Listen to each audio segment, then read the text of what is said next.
तो hello friends, तो कैसे हो आप लोग? आई होप बहुत ही अच्छे होंगे। तो आज की इस वीडियो में हम लोग जो बात करने वाले हैं वो बात करने वाले हैं क्लासिफिकेशन ऑफ गियर के बारे में। ठीक है, तो इससे पिछले लेक्चर में हमने जो बात किया था वो बात किया था कि गियर क्या होता है। ठीक है, और गियर के बारे में थोड़ी अच्छे से हम लोग क्या किए थे, बात किए थे हम लोगों ने पिछले लेक्चर में। तो इस लेक्चर में हम लोग बात करेंगे क्लासिफिकेशन ऑफ गियर के बारे में, मतलब कि गियर को कितना, मतलब कि कितना भाग में बांटा गया है। ठीक है, किसी की जैसे कि फॉर एग्जांपल यदि आपके पास बहुत सारा पेन है तो आप कैसे उसको डिवाइड करोगे? यार ये ब्लू पेन एक साइड जगह रखो, ब्लैक पेन एक जगह रखो, ग्रीन पेन एक जगह रखो, इस तरह से आप क्या करोगे, डिवाइड करोगे। उसी तरह से है गियर में। तो गियर में सबसे पहला क्या है कि classification based on the position of the axis of the shaft. ठीक है, इसका मतलब क्या हुआ कि गियर को भी बांटा गया है नंबर एक तरीके से। कैसा कि शाफ्ट के हिसाब से, जैसे कि आपके पास दो शाफ्ट है। ठीक है, मैं आपको एक पेन ले लेता हूँ। जैसे कि देख सकते हो, एक हमारा एक शाफ्ट है। शाफ्ट जो होता है जिसमें हम लोग क्या करते हैं, पावर ट्रांसमिट करते हैं। जैसे यहाँ पे गियर लगा हुआ रहेगा, जैसे कि आप देख रहे हो वीडियो में, वहाँ भी मैंने लगा दिया है वीडियो कुछ कुछ मिनट सेकेंड का। तो आप जो देख रहे हो कैसे बांटा गया है, पैरेलल शाफ्ट होता है, उसके बाद होता है इंटरसेक्टिंग शाफ्ट। ठीक है, एक होता है non parallel and non intersecting shaft के हिसाब से हमारा जो गियर है उसको क्या किया गया है, बांटा गया है। ठीक है, तो सबसे पहले बात करते हैं हम लोग पैरेलल गियर जो होता है, पैरेलल शाफ्ट। पैरेलल शाफ्ट क्या होता है बेसिकली, मैं उसके बारे में बात करूंगा। तो पैरेलल शाफ्ट, पैरेलल किसको बोलता है? सबसे पहले पैरेलल क्या होता है कि जब जैसे कि एक हमारा ये लाइन है, ये दूसरा लाइन है, इन दोनों का बीच का जो डिस्टेंस है ये क्या होगा, बराबर होगा। ठीक है, कहीं भी ऊपर नीचा नहीं होगा, उसको क्या बोलते हैं हम लोग, पैरेलल बोलते हैं, मतलब कि समान दूरी पे लगा हुआ रहे। ठीक है, जैसे कि देख सकते हो हमारे पास दो पेन है, दोनों पेन एक पैरेलल में है ना, पैरेलल, उसको क्या बोलेंगे हम लोग, पैरेलल शाफ्ट। ये होता है इंटरसेक्टिंग शाफ्ट। इंटरसेक्टिंग शाफ्ट मतलब क्या होता है कि ऐसे इंटरसेक्ट करेगा। ठीक है, शाफ्ट इंटरसेक्ट करेगा ऐसे, जैसे कि हमारा एक इस तरह से शाफ्ट हमारा इस तरह से घूम रहा है, दूसरा शाफ्ट हमारा ऐसे घूमेगा, तो इंटरसेक्ट कर रहा है ना, ये हो गया इंटरसेक्टिंग। और तीसरा हमारा क्या, नॉन पैरेलल नॉन इंटरसेक्टिंग, ना ही वो पैरेलल होगा ना ही वो इंटरसेक्टिंग होगा। ठीक है, तो हमारा शाफ्ट के हिसाब से हमको तीन तरह के बांटा, तीन तीन कैटेगरी में बांट दिया। एक होता है पैरेलल शाफ्ट, इंटरसेक्टिंग शाफ्ट और non parallel and non intersecting shaft के हिसाब से बांट दिए गए हैं। तो चलिए सबसे पहले हम लोग बात करेंगे पैरेलल शाफ्ट के बारे में। तो जब हम लोग पैरेलल शाफ्ट में आते हैं तो पैरेलल शाफ्ट में हमारा तीन तरह का गियर होता है। एस्पर गियर होता है, हेलिकल गियर होता है, डबल हेलिकल गियर होता है, तीन तरह का होता है। ठीक है, तो देखो एस्पर गियर किसको बोलते हैं, जैसे कि आप देख रहे हो वीडियोज में कहीं भी चल रहा होगा वीडियो। तो एस्पर गियर किसको बोलते हैं, यहाँ पे यदि हमारे पास कोई भी गियर है, ठीक है, गियर का जो टीथ होता है मतलब दांत, ठीक है, गियर का जो टीथ होता है वो क्या होता है दोस्तों, हमेशा लीनियर होता है, इंक्लाइन नहीं होता है, मतलब वो सीधा सीधा एकदम कटा कटा हुआ होता है, जैसे कि आप देख रहे हो यहाँ पे चल रहा है। तो जैसे कि हमारा एक गियर ये हो गया, दूसरा गियर हमारा ये हो गया। ठीक है, दोनों में क्या है, टिप कटा हुआ है और क्या है, टिप सीधा है। और पैरेलल हमारे साथ हमारा क्या है, पैरेलल है, तो उसको हम लोग क्या बोलेंगे, स्पर गियर बोलेंगे। ठीक है, जैसे कि यहाँ पे देख सकते हो लिखा हुआ है कि the gear use to connect two parallel shaft and having the straight, मतलब कि स्ट्रेट टिप। ठीक है, parallel to the axis of the wheel. ठीक है, ओके दोस्तों, तो आपने एस्पर गियर समझ गया। एस्पर गियर वैसा गियर जो कि हमारा क्या हो, पैरेलल शाफ्ट, मतलब कि पैरेलल शाफ्ट पर हो, जिसका टिप क्या हो, सीधा टिप हो। ठीक है, जिसका जो दांत बना हुआ है ना उसमें जो, जिसको हम लोग गरारी बोलते हैं अपना देसी भाषा में, तो वो क्या हो, मतलब कि सीधा हो, स्ट्रेट हो, उसको क्या बोलेंगे हम लोग, एस्पर गियर बोलेंगे। तो Esper gear basically two types के होते हैं। जैसे कि ऐसे देखा जाए तो एक होता है हमारे पास एक्सटर्नल गियर, जो कि हमारा एक्सटर्नल, जैसे कि हमारा दो गियर है तो दोनों गियर ऐसे घूम रहा है यहाँ पे कनेक्ट हो गए। ठीक है, और दूसरा क्या होता है, इंटरनल गियर। इंटरनल गियर क्या होता है, जैसे हमारे पास एक गियर ऐसा है, ठीक है, उसके अंदर में दूसरा गियर है, यहाँ पे घूमेगा। ठीक है, उसको क्या बोलेंगे हम लोग, इंटरनल गियर। ओके दोस्तों, तो चलिए आई होप आपने एस्पर गियर को बहुत ही अच्छी तरीके से समझ ही लिया होगा। उसके बाद चलते हैं हम लोग हेलिकल गियर। ठीक है, तो हेलिकल गियर भी किस पे बेस्ड है, पैरेलल गियर पे। उसको हम लोग हेलिकल गियर को भी हम लोग क्या बोल सकते हैं, पैरेलल गियर बोल सकते हैं।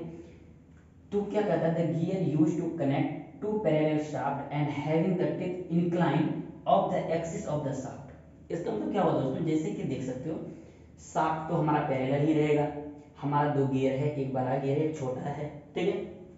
उसके बाद लेकिन ये टिप जो दांत कटा हुआ होता है, जो हमारे गियर पे जो दांत कटा हुआ नहीं होता, उसका दांत क्या होगा, टेढ़ा होगा, ठीक है। तो जैसे कि देखो कोई मतलब कि लड़का है या लड़की है, जब उसका मतलब कि दांत सीधा रहता है तो भाई ये बोला अच्छा है, और दांत उसका वाला तो बोला दतवा है, ये मतलब बहुत दतवा आदमी है, उससे दांत निकल गया ऐसा। उसी तरह से नाम चेंज कर दिया, यदि दांत हमारा सीधा है तो उसको बोलेंगे अस्पर्गियर, और यदि दांत हमारा टेढ़ा है गियर का, उसको क्या बोलेंगे, मतलब इंक्लाइंड है तो उसको बोलेंगे हम लोग हेलिकल गियर। समझे दोस्तों, बस यही डिफरेंस है। तो देखो यहाँ पे क्या लिखा हुआ है, the two meeting gear have a same helical angle but have tip opposite hand, ठीक है। इसका मतलब क्या होता है दोस्तों, जैसे कि हमारा कोई भी गियर कटा हुआ रहता है ना, ठीक है, तो गियर का जो एंगल किसी एंगल पे कटा हुआ रहेगा गियर। मैं आपको कैसे बताऊँ, मेरे पास तो गियर भी नहीं जो मैं आपको दिखा दूँ। तो जो ये हमारा गियर कटा हुआ है, तो ये कुछ ना कुछ एंगल पे कटा हुआ होगा, ठीक है, कुछ ना कुछ एंगल पे है। तो जितना एंगल पे ऊपर ये गियर कटा हुआ रहेगा, उतना ही एंगल पे ये भी गियर कटा हुआ रहेगा, ठीक है, उसका जो दांत होता है, ओके। और जैसे कि ये हमारा इस साइड से कटा हुआ है, तो हमारा दूसरा हमारा किस साइड से कटा होगा, इस साइड से कटा होगा, ओके दोस्तों। तो चलिए आपने आई होप इसको समझ लिया होगा। उसके बाद हम लोग बात करेंगे डबल हेलिकल गियर के बारे में, ठीक है। डबल हेलिकल गियर किसको बोलते हैं, वैसा गियर जिस गियर का हम लोग का दोनों तरफ से ऐसे इंक्लाइंड हो, दांत कटा हुआ हो, ठीक है। जैसे कि आप यहाँ पे देख सकते हो, जैसे हेलिकल गियर एक हो गया सिंगल, एक हो गया डबल। उसी में मतलब ये देखिए, जिसका एक बच्चा होता है इसका एक बच्चा होगा, उसी का यदि दो बच्चा साथ में हो गया तो उसको क्या बोलते हैं, जुड़वा बच्चा हो गया। मतलब क्या बोलता है, उसको नाम रख दिया जुड़वा। उसी तरह से उसका नाम रख दिया डबल हेलिकल। तो डबल मतलब हो गया जुड़वा, ये है जुड़वा। देखो तो मतलब कि एक ही गियर पे दो टिप कटा हुआ है, एक इधर से टिप कटा हुआ है, एक इधर से टिप कटा हुआ है, जो कि आप वीडियोज में यहाँ पे देख रहे हो, ठीक है। मैंने अभी सॉलिड वर्क में इसको बना के आपको अच्छा से एक्सप्लेन करने के लिए मैं ये बनाया हूँ, ठीक है। तो क्या होता है, एक ही गियर पे दो दो टिप कटा हुआ होगा, ठीक है, दो तरफ से, जैसे इस तरफ से कटा हुआ होगा, इस तरफ से भी कटा होगा, और जो दूसरा वाला गियर भी होगा तो उसमें भी ऐसे ही होगा। तो उसको क्या बोलते हैं दोस्तों, डबल हेलिकल गियर बोलते हैं।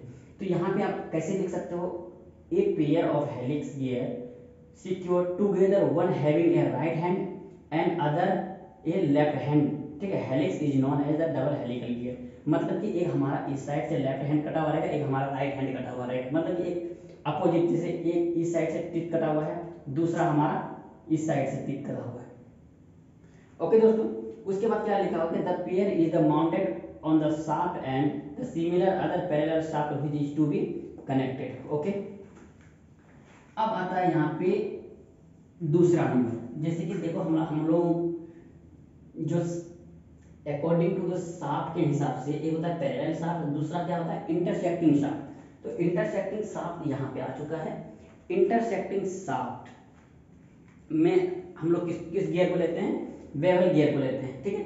बेवल गियर क्या होता है, जैसे कि यदि आपका कोई इधर से, आप जैसे ये है आपका ऐसे घूम रहा है, फिर मतलब कि ये ऐसे ऐसे रोटेट कर रहा है, ये आपका ऐसे रोटेट कर रहा है, ठीक है।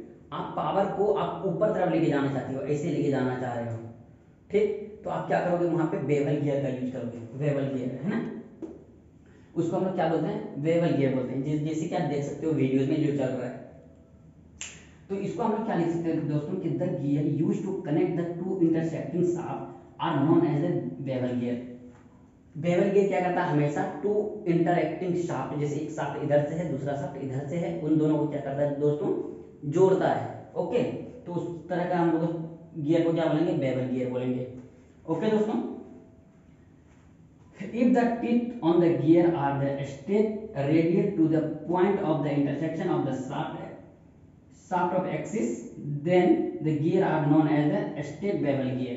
जैसे कि मैंने आपको पहले ही बताया, जिसका दांत उसका हुआ रहेगा उसको क्या बोलेंगे, छोड़ो यार उसका एग्जांपल लेने में। जैसे कि देख सकते हो जिसका दांत टेढ़ा है उसको हम लोग क्या बोलेंगे, हेलिकल गियर बोलेंगे। जिसका दांत सीधा सीधा रहता है कटा हुआ, उसको क्या बोलेंगे हम लोग? स्पर गियर बोलेंगे। उसी तरह से बेवल गियर में होता है। बेवल गियर में यदि दांत हमारा सीधा सीधा कटा हुआ रहे, ठीक है, जैसे ये दांत है, जैसे ये दांत है हमारा सीधा सीधा है, तो इसको बोलेंगे क्या? स्ट्रेट बेवल गियर बोलेंगे। यदि यहीं पे यदि हमारा फिर ऐसे कटा हुआ रहेगा, इंक्लाइन कटा हुआ रहेगा ऐसे करके, तो उसको हम लोग क्या बोलेंगे दोस्तों?